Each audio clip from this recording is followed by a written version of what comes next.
الله صلى الله عليه وسلم ألا كلكم راع وكلكم مسؤولون عن رعيته. وقال صلى الله عليه وسلم من تشبه بقوم حشر معهم، أو كما قال رسول الله صلى الله عليه وسلم. সমাজের প্রত্যেকটি দায়িত্ববান ব্যক্তি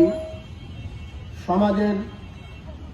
একটা পরিবারের গৃহকর্তা থেকে শুরু করে সমাজের এলাকার জনপ্রতিনিধি, আইন শৃঙ্খলা বাহিনী থেকে শুরু করে বর্তমান রাষ্ট্রের বিভিন্ন মন্ত্রণালয়ের উপদেষ্টা বৃন্দের উপরে সকলের উপরে দায়িত্ব বর্তায়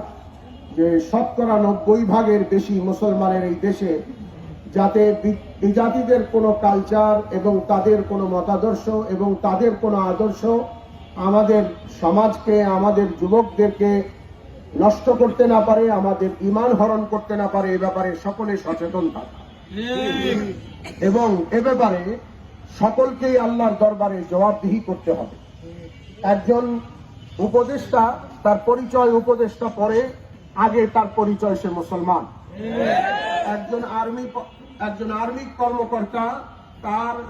ব্যক্তি পরিচয় পরে, প্রথম পরিচয় সে একজন মুসলমান। একজন আইন শৃঙ্খলা বাহিনীর কর্মকর্তা কর্মচারী সে তার ব্যক্তিগত পরিচয়, তার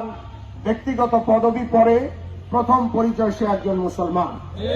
এবং এই পরিচয়ের ভিত্তিতে আল্লাহর পক্ষ থেকে তার উপরে দায়িত্ব যে সে নিজের ঈমান আমলকে সংরক্ষণ করবে, তথা তার উপরে যতটুকু কর্তৃত্ব দায়িত্ব আসে সে দায়িত্বের অন্তর্ভুক্ত প্রতিটি মানুষকে ঈমানের উপরে পরিচালিত করবে এবং বেঈমানি, কুফর, শিরক তথা বিজাতীয় কালচার থেকে আমাদের সমাজকে হেফাজত করার সর্বাত্মক প্রচেষ্টা চালাবে। সেই লক্ষ্যে আমাদের দেশে হিন্দুদের কালচার থেকে এবং সূর্য পূজকদের কালচার থেকে আসা এই ঘুড়ি উড়ানো নির্দিষ্ট দিনে এবং বিশেষ করে এত অপচয় এবং লক্ষ লক্ষ কোটি কোটি টাকা এদেশে আকাশে এইভাবে উড়ানো, যে দেশে আজও শীতের রাত্রে বস্ত্রহীন বহু মানুষ রাত্রি যাপন করে, যে দেশে আজও বহু মানুষ চিকিৎসা ছাড়া ধুকে ধুকে মরতে হয়, সে দেশে লক্ষ কোটি টাকা আকাশে এভাবে ওড়ানো মানবিকতার বিরোধী,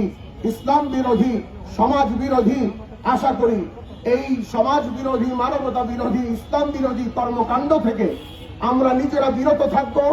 আমাদের সন্তানদেরকে বিরত রাখবো, আমাদের ছোট ভাইদেরকে বিরত রাখবো এবং আইন শৃঙ্খলা সহ তথা দেশের সর্বোচ্চ